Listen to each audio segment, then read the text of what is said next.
Hi, welcome to the Poleshift News and the Mavstar Observatory. Guys, I've had to redo the video all over again. Sorry if you caught the back end of the last video.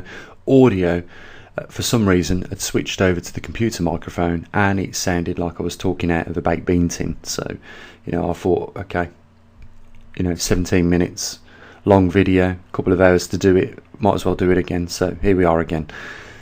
This was a photograph that I took this morning. Wanted to show you guys because up until about 5 years ago these things was hardly ever seen in the UK. Now they're becoming more and more frequent, and what we're talking about is these objects to the left and right hand side of the sun. They're called sundogs. They're like little rainbow balls, and they usually form early in the morning or late on the evening, just as the sun's going down, as you can see right now, but the sun was coming up in this incident.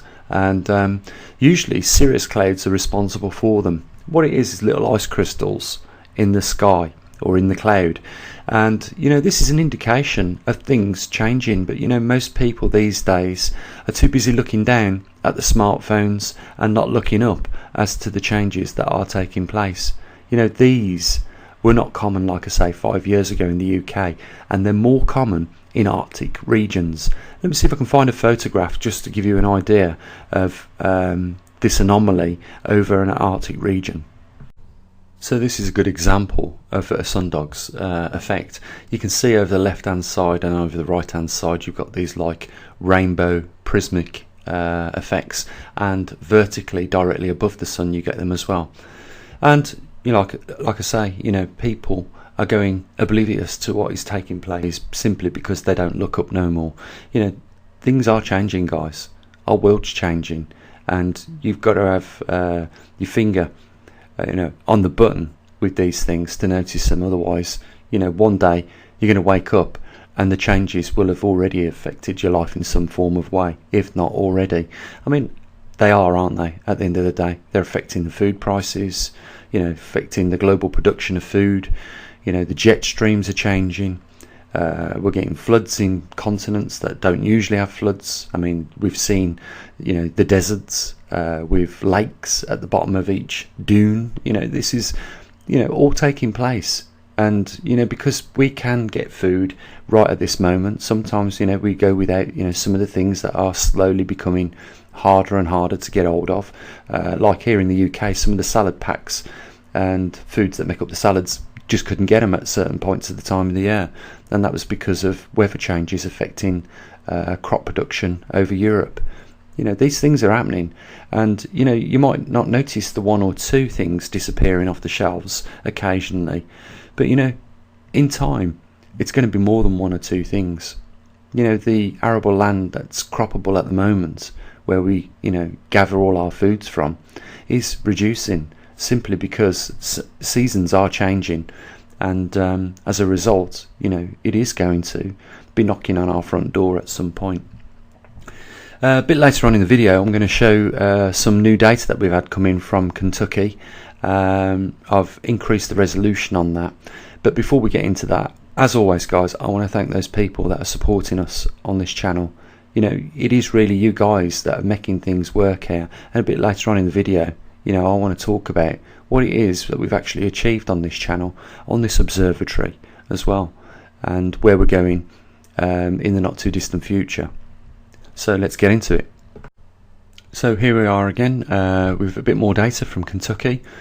There's been a few problems which have been sorted out now. As you can see, I've increased the resolution on the left hand side of the chart to bring out a bit more of a trend of what's going on, as opposed to just looking at a very tiny line with some little indiscrepancies in there. You can actually see some fluctuations as the days have gone on. It's about 4 to 5 days worth of data and about 339 readings, and you can see there is a fluctuation between around 2 to 3 microteslas over that period of time.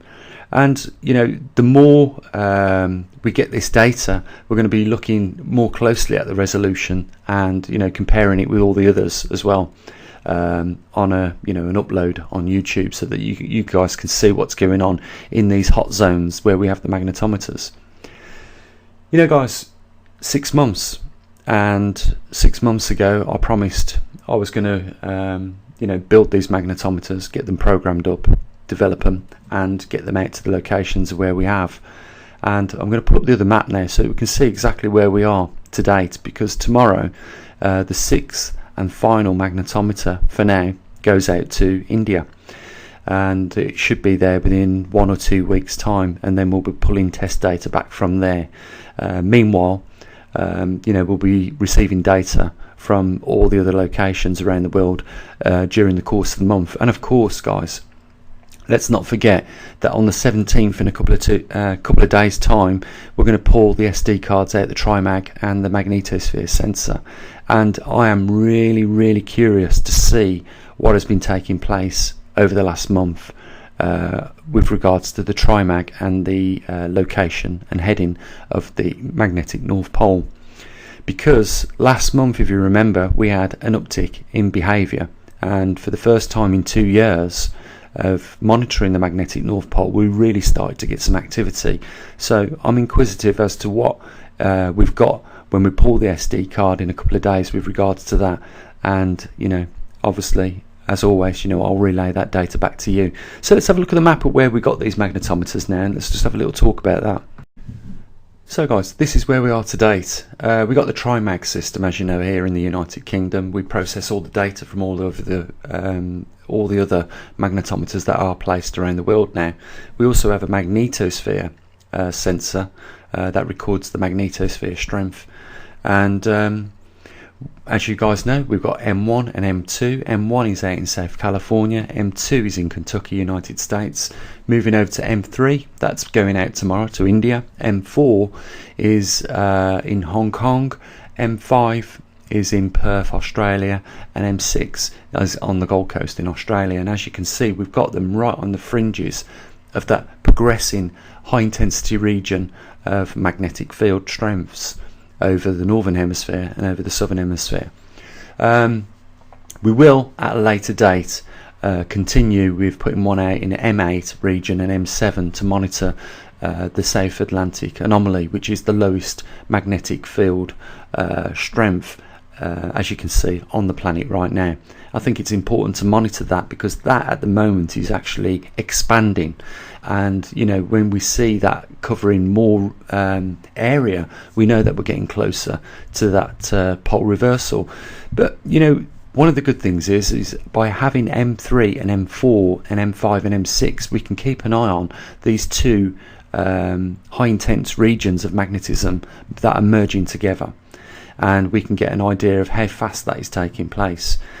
We track the heading of the magnetic North Pole as it's moving towards Siberia with a Trimag system here in the UK, and we get an idea as how far we are away from that all-important 40-degree region, which is theoretical, and it's only theoretical because the experiments that we conducted showed that once a pole migrates on or around about 40 degrees, it shifts from those strong field lines, which holds it into position, into the weak field lines, and it's in the weak field lines where the pole reversal actually takes place. And we estimated it around about 300 to 350 miles away from that 40 degrees region. And sometimes, guys, I show you on Google Earth where that region is and show you where the pole is relative to that region. Like I say, it's going to be interesting to see what we've got on the Trimag system in a couple of days, because we are keeping an eye on its progression and its uptick at the current moment. If you remember, prior to last month, we started watching these spikes of what we classed as magnetic jets, which were short intervals of movement or rapid movement, probably over about 40 to 80 miles in movement over a very short period of time. Like we were seeing these magnetic jets pop up in a 3-second interval and then go back to normal. Then last month we really had some massive activity with the magnetic North Pole, where it was shifting off the top of my head now around about 250 miles east and then going back to its current position. So there's definitely what appears to be destabilisation with the current pole and its position over the northern hemisphere. So it's going to be well worth paying some attention to it over the coming months to see if that behaviour gets worse, becomes more extreme, and see if it migrates a lot further towards Siberia. But we've got these magnetometers now out in the hot zones, and we have been so lucky not just to get them where we wanted to, but get good people that could collect the data for us and relay it back here to the United Kingdom so that we could process it and upload it onto the website, so that the now 23,000 people on YouTube that are interested in this topic get to see it firsthand. Really, NASA couldn't have pulled it off any better. It would have cost tens of millions of pounds for NASA to pull this off in the same way. First of all, there would have been the liaising with all these foreign countries and governments, and then there would have been the sorting of locations. There'd have had to have been training, and that's not to mention the development and the building of the magnetometers themselves. So we've really, with the budget that we've had, pulled it off and done a really good job. And it's to the thanks of people that are prepared to have these magnetometers in their properties and put their little bit of time in there as well. And you guys that have funded us to this point, and that's the only reason we've had success, really, and no other two ways about it. I can't thank you guys that have supported the channel enough, and I can't thank these people that have taken it upon themselves to put these magnetometers in their houses, use their electricity, and take up their time to relay this information back to us. And like I say, I think we've done a great job. I think sometimes we've got a better angle on this than what NASA has with their satellites. I mean, there could be numerous anomalies that could throw up errors in the satellite reading as those satellites pass over the Earth. We do it on a reasonable resolution with 15-minute intervals, taking readings on all the locations that we've got the magnetometers out there now. And the data is coming in, and we're going to get kinks in the road, guys. We're going to get problems, but the more these good people who are looking after these magnetometers operate them, they'll become second nature, and we'll end up with better results for it. And like I say, as we start to get more data in, I'm going to keep on zooming in on the resolution of the data, so that we get a clearer picture. We get to see more activity as opposed to a tight line that we're looking at right now over the test data. So yeah, what else? Guys, I think the only other thing to say is that we tomorrow send out the last of the 6 magnetometers, and that completes another promise I made to you guys. 6 months ago I said we were going to build these, we were going to get them put out in the world, and we've managed to do it. A few years ago, if you remember, when I was building the TriMag, it was a bit of a different game. It took 2 years to learn, first of all, how to program electronics, and it took 2 years to complete the task, because I didn't go easy on myself. I decided I wanted what I wanted, and I set myself the goal of getting it, and that was a wireless system. And the TriMag is a wireless system. It's independent in the loft cavity in the home right now, away from everything possibly that could affect it, and it transmits its information to the master system in the spare room, where it's recorded onto the SD card.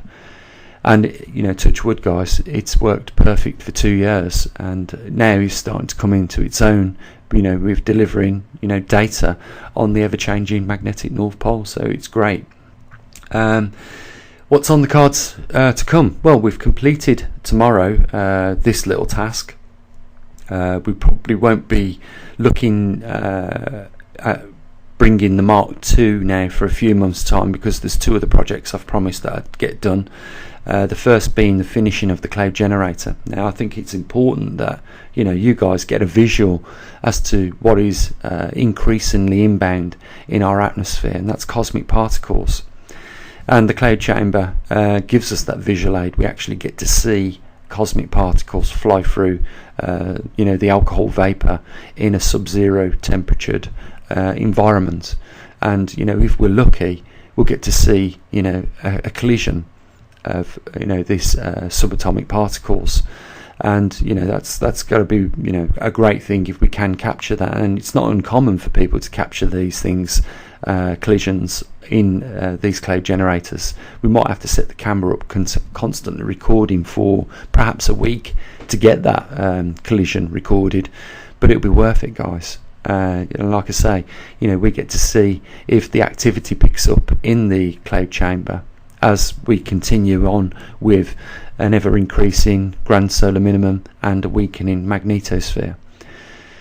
The other project is the CO2 laser, and I promised you guys that I would send out your message if you'd supported us out into space, deep space, well beyond our solar system. And when you're transmitting data at the speed of light, it doesn't take long for it to leave the solar system, and you get to put your message out there. And I'm not saying that anyone will ever come across it, but I don't believe at the same time we are the only ones in this universe, so you never know is the answer to that. All I can say is that once it's transmitted out into space, it will continuously travel out into space, and probably eventually, if it doesn't collide with planets or meteors or other asteroid objects, it will travel well beyond our galaxy and maybe into other galaxies. And you never know, it may just reach somebody searching for messages out there. So again, NASA didn't think it was a crazy idea, and they did something similar in the 1980s with those space vehicles, Voyager 1 and Voyager 2, which have only just reached the outer Hebrides of our solar system right now. So our messages that we embed in this CO2 laser, which will pop a little hole, tiny little hole through our atmosphere, it'll have the strength to continue going on, and if it's pointed in the right direction, will fly past Voyager 1 and Voyager 2 within a month or so, or even less, simply because of the fact it's travelling at the speed of light. And that's a promise I said I'd deliver, and I will. And in the coming months, we're going to be putting that CO2 laser together and running tests, and getting those messages sent out there. It's possible, very possible. I've showed you how the technology works. It involves induction coils. That's how we put the data into the laser and modulate the beam. And it's a great little project, guys, and I think you'll agree it's an exciting one as well. Something that I've been talking about now for over a year doing. I think it's about time we got stuck into it and got it done.